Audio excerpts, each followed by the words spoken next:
Halo Studio Lovers, kalau Mimin bilang nih, di masa depan Indonesia itu berpotensi menjadi Tiongkok kecil. Pernyataan ini mungkin sedikit provokatif ya. Tapi jangan salah artikan ya bahwa Indonesia bakalan jadi satu negara dengan Cina. Tapi Indonesia akan jadi simpul kuat ekonomi, politik, tujuan tenaga kerja Cina. Dan yang terakhir ini nih, yang akan membuat Amerika puyeng bin sakit kepala. Ingat, Cina bakalan jadi patron politik Indonesia. Wow. Perlahan namun pasti, orang-orang Cina memegang peranan penting. Tidak hanya secara ekonomi ya, kalau bagian ekonomi sih dari dulu sejak zaman Soeharto, peranakan Cina sudah menikmati kue lezat kekayaan itu. Tapi ini di segmen politik pemerintahan loh, posisi Cina akhir-akhir ini semakin kuat. Nah sebelum dilanjut tentang deretan fakta yang akan membuat Indonesia menjadi Tiongkok kecil, alangkah bagusnya nih kalian menekan tombol like, jangan lupa untuk menekan tombol subscribe dan aktifkan juga lonceng notifikasinya agar tidak ketinggalan info menarik lainnya hanya dari Studio Langit.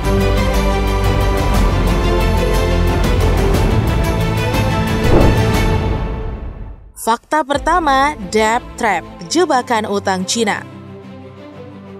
Oh ya, Stulovers, kalian pernah dengar nggak jebakan utang Cina debt trap? Nah beberapa tahun terakhir nih, Cina memang gencar ya memberikan utang. Tujuannya membangun kembali jalur sutra modern atau lebih dikenal dengan nama Belt and Road Initiatives atau BRI. Cina sangat bermurah hati memberikan utang, syarat mudah tetapi bunga tinggi. 68 negara mendapatkan manfaat dalam mega proyek BRI ini. Terdapat 23 diantaranya sangat rentan gagal bayar. Sri Lanka dan juga Pakistan telah menyerahkan pelabuhan strategisnya. Laos telah menyerahkan mayoritas kendali jaringan tenaga listrik nasionalnya.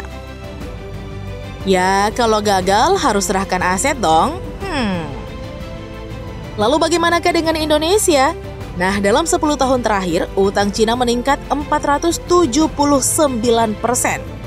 Per bulan April 2021, utang Indonesia ke Cina mencapai 21,44 miliar US dollar atau setara dengan 310 triliun rupiah. Asumsi kursnya Rp14.454 per dolarnya. Nah, Cina merupakan negara terbesar keempat penyumbang utang ke Indonesia, setelah Singapura, Amerika, dan Jepang. Ingat ya, Stulovers, bunga utang Cina jauh lebih tinggi dibandingkan yang lainnya. Ini akan membebani APBN di masa-masa yang datang.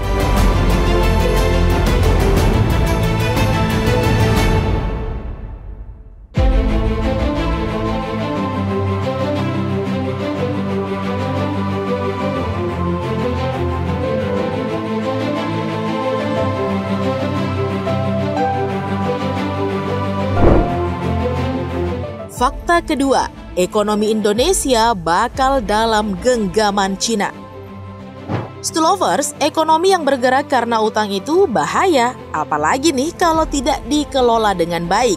Ditambah pejabatnya korup, maka ibarat gelembung akan mudah pecah suatu saat nanti.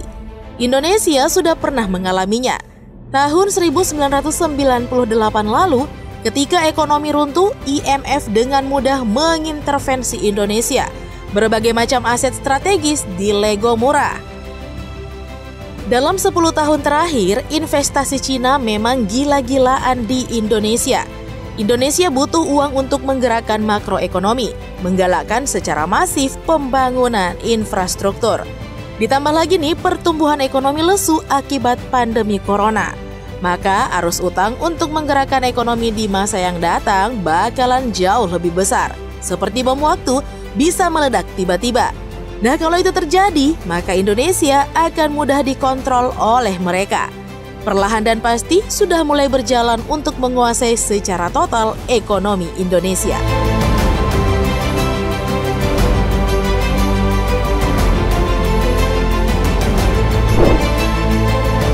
Fakta ketiga, tenaga kerja Tiongkok secara masif berdatangan. Stulovers, dari berbagai sumber disebutkan, salah satu syarat masuknya investasi Cina itu adalah harus menggunakan tenaga kerja Cina sendiri.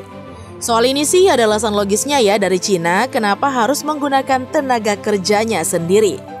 Ya, di Cina saat ini mulai kelebihan tenaga kerja yang nganggur. 40 tahun terakhir dari era Deng Xiaoping hingga Xi Jinping, Cina sudah gila-gilaan membangun.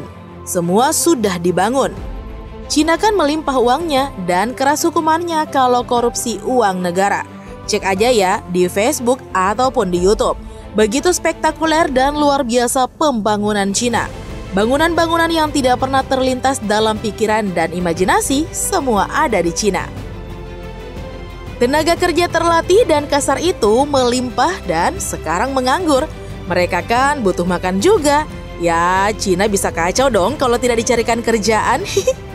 Jadi jangan heran ya Stolovers dan jangan marah juga kalau banyak video viral tenaga kerja Cina mulai berdatangan. Itu adalah bagian perjanjian investasi itu. Titik.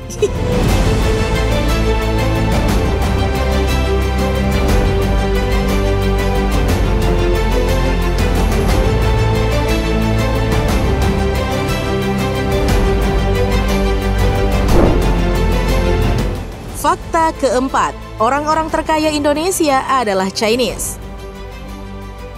90% dari 20 besar orang terkaya Indonesia adalah peranakan Cina. Fakta ini tidak terlalu mengejutkan ya Stolovers. Dari sononya memang begitu, dari dulu, dari zaman Soeharto. Selain faktor karena peranakan Cina memang ulet, rajin, dan disiplin, mereka punya faktor penentu yang lain. Dan faktor penentu yang lain inilah yang membuat mereka eksis mengkapitalisasi modal yang banyak hingga menjadi Sultan 7 turunan. Mereka berkoneksi baik dengan Soeharto dan jenderal-jenderalnya. Koneksi baik itu ya ujung-ujungnya nih akses ke uang dan ke bank juga lancar, dimudahkan berinvestasi dan lain sebagainya. Boleh ya kalian tambahkan di kolom komentar. Ya sudahlah, itu kan masa lalu ya Stolovers. Dan sebagian aja kok pengusaha Cina yang begitu. Banyak juga yang jujur dan baik. Tetapi tidak sedikit juga nih yang korup. Ya semacam oknum lah. Macam Edi Tansil nih yang melarikan diri dan sampai sekarang masih jadi buronan.